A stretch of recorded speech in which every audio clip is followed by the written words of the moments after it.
أنفسنا ومن سيئات أعمالنا من يهده الله فلا مضل له وما يضلل فلا هادي له أشهد أن لا إله إلا الله وحده لا شريك له وأشهد أن محمد عبده ورسوله لا نبي بعده اللهم صل وسلم على نبينا وعلى آله وصحبه ومن tabi'ahum bi ihsanin ila yaumiddin. Amma ba'd. Jamaah salat yang dirahmati Allah,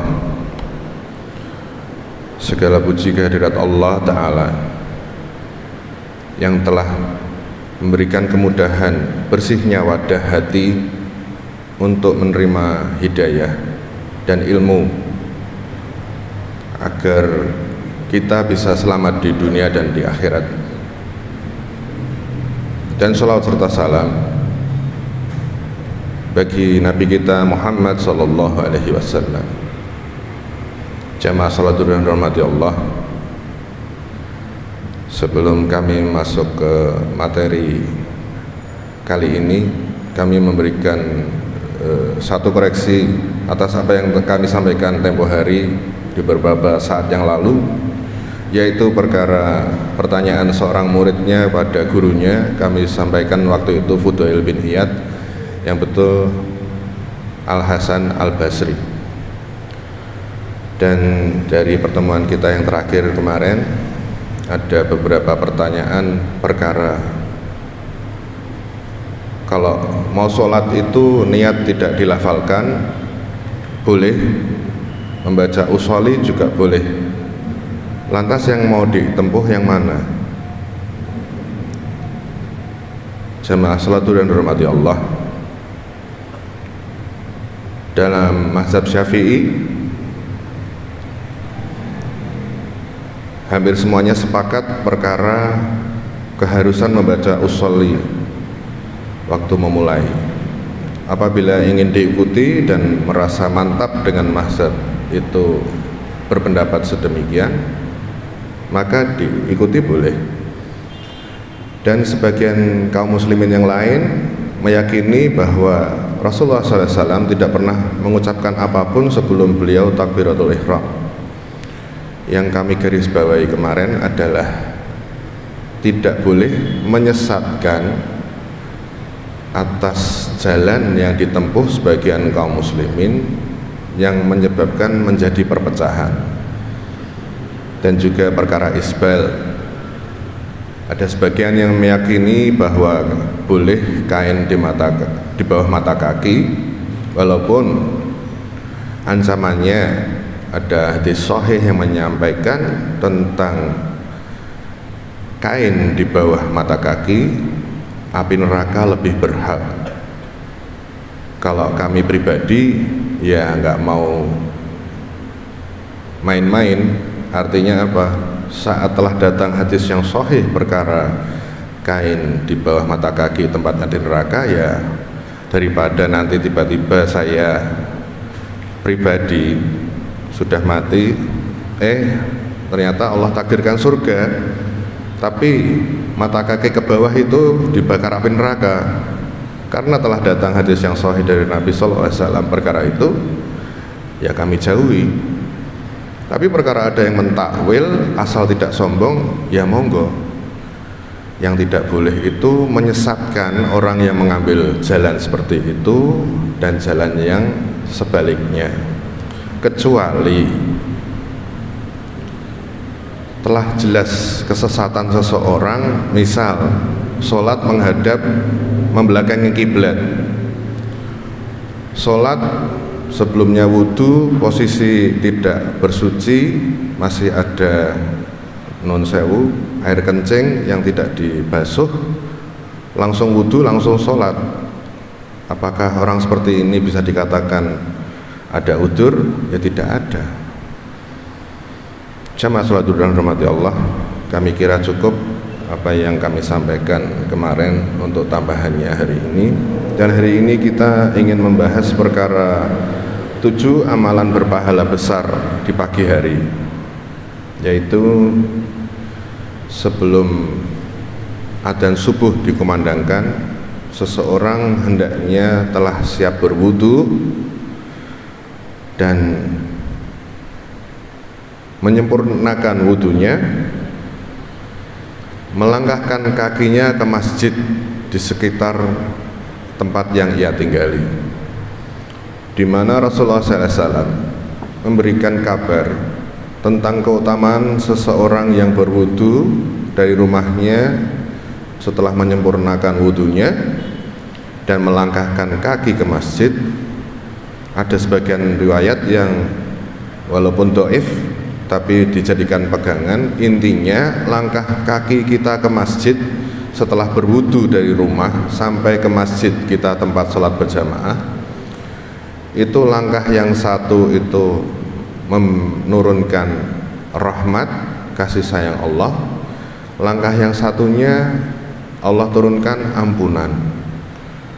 Jadi jauh-jauh langkah kita dari masjid ke rumah dan sebaliknya, semakin banyak pula rahmat dan ampunan Allah Ta'ala. Ini amalan yang pertama. Yang kedua, karena kita telah awal sebelum adzan bersiap-siap ke masjid, pastilah pahalanya beda dengan yang setelah adzan baru berangkat ke masjid. Dan pahala menjawab adzan ini adalah hal yang mempunyai khususan, yaitu setelah yang pertama, setelah muadzin mengumandangkan asyhadu anna Muhammadar Rasulullah, asyhadu anna Muhammadar Rasulullah, terus dibaca raditu billahi rabba wa bil islami dina wa bi Muhammadin sallallahu alaihi wasallam nabiyya. Dalam artian semua yang dibaca oleh muadzin kita tirukan, dan sebelum muadzin mengumandangkan hayya 'alas shalah, kita baca raditu billahi rabba wa bil islami dina wa bi Muhammadin sallallahu alaihi wasallam nabiyya. Rasulullah sampaikan dosa-dosa kita akan berguguran setelah selesai adzan, rangkaian adzan subuh itu. Setelah as-salatu khairum minan naum, kita juga baca as-salatu khairum minan naum, terus Allahu Akbar, la ilaha illallah. Kita baca doa setelah adzan yang bunyinya asyhadu alla ilaha illallah wahdahu la syarikalah wa asyhadu anna Muhammadar abduhu wa rasuluh. Dari rangkaian amalan yang kedua ini, lagi-lagi Allah janjikan ampunan. Pak Ustadz, apa sih kok yang kita cari kok selalu ampunan? Tempo hari kita telah sepakat tentang tidak mudahnya hidup kita, seretnya rizki kita itu diakibatkan karena dosa. Dosa-dosa inilah yang kita harapkan bisa kita berkurang kadarnya, hingga termasuk dari sekian banyak hasilnya adalah salah satunya rizki Allah mudahkan. Yang ketiga, membaca doa setelah adzan. Allahumma rabba hadhihi da'watid tammah wassalatil qa'imah ati Muhammadanil wasilata wal fadilah wa ba'athu maqaman mahmudan alladhi wa'adatah. Rasulullah SAW memberikan kabar yang luar biasa. Doa yang kami baca tadi adalah sarana untuk kita mendapatkan syafaat dari Rasulullah Sallallahu Alaihi Wasallam. Hanya dengan doa yang pendek itu, tapi momennya hanya setelah adzan. Jadi kalau kita sia-siakan dengan ngobrol, berbincang-bincang, dan masjid itu juga punya kehormatan. Tidak boleh kita berbicara dengan kencang, apalagi teriak-teriak. Terima telepon itu ya lirih, atau keluar dulu baru terima. Jangan terus kenceng-kencengan sama bacaan imam, kalau bisa saingan. atau setelahnya makmum masih ada sebagian yang berzikir tapi sudah ngobrol, ketawa, keras sekali di dalam masjid. Jangan. Kalau pengen keguyon, keluar masjid dulu, silahkan. Habis itu mau teriak, mau bicara kencang, mau tertawa terbahak-bahak, silahkan, tapi tidak di dalam masjid. Yang selanjutnya, jemaah yang sholat duha dan rahmati Allah, sholat sunnah 2 rakaat. Jadi Rasulullah SAW itu sampaikan antara adzan dan iqamah itu pasti ada 2 rakaat sholat sunnah. Jangan kita membuang-buang waktu di antara adzan dan iqamah dengan hal-hal yang tidak perlu. Ngobrol bisa nanti. Kalau mau memanfaatkan waktu yang baik antara adzan dan iqamah, laksanakan sholat sunnah 2 rakaat. Insya Allah pahalanya besar. Yang mengatakan demikian Kanjeng Nabi Muhammad SAW. Yang selanjutnya, berdoa di antara adzan dan iqamah. Betapa banyak kesulitan kita menghadapi hidup karena banyak sekali dosa yang kita bahkan tidak tahu seberapa banyak, tapi nyata-nyata menghalangi langkah kita. Kesulitan, kesusahan, dan seterusnya, sakit, ditimpa kesedihan. Mintalah pada Allah di waktu yang mustajab ini, mintalah sebanyak-banyaknya. Spesifik lebih baik, nggak usah malu-malu. Allah itu malah nggak suka kalau kita itu malas berdoa. Allah Ta'ala berfirman, ud'uni astajib lakum, berdoalah padaku maka aku kabulkan. Ya sudah, kita berdoa. Jamaah sholat dan hormati Allah. Yang keenam adalah melaksanakan sholat berjamaah itu sendiri. Jadi adalah sebuah dosa saat seseorang memasuki masjid, adzan dikumandangkan, terus dia tidak sholat berjamaah, terus pergi dengan alasan apapun. Karena seseorang di waktu sholat mendatangi masjid, asumsinya pastilah ia Allah takdirkan untuk berjumpa dengan sholat jamaah, maka laksanakanlah. 27 kali lipat insya Allah minimal pahalanya. Yang lainnya kalau kita khusyuk ada tambahan pahala lagi. Seberapa besar Allah a'lam.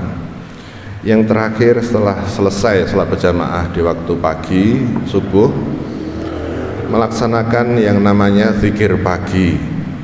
Ini akan memberikan kita amat sangat banyak manfaat, sebagaimana yang Rasulullah SAW lakukan dan sampaikan. Jadi kalau kita ingin mengenal lebih jauh tentang Rasulullah SAW itu, beliau itu enggak jargoni. Beliau itu kalau bersabda pasti melakukan, enggak ngujar tapi enggak ngelakoni seperti kita, enggak.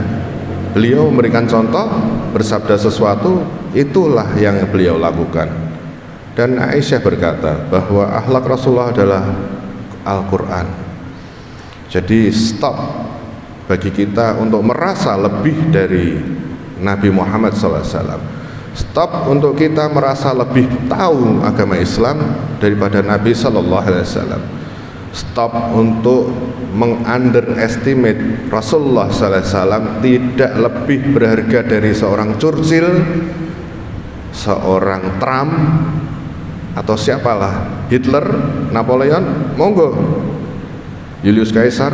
Tidak ada yang melebihi keagungan Nabi kita Muhammad sallallahu alaihi wasallam, dan beliau adalah sebaik-baik panutan bagi kita kaum muslimin. Wallahu a'lam bissawab.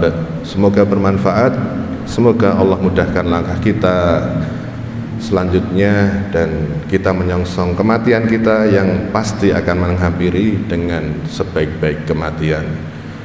Subhanakallahumma wa bihamdika asyhadu an la ilaha illa anta astaghfiruka wa atubu ilaik. Assalamualaikum warahmatullahi wabarakatuh.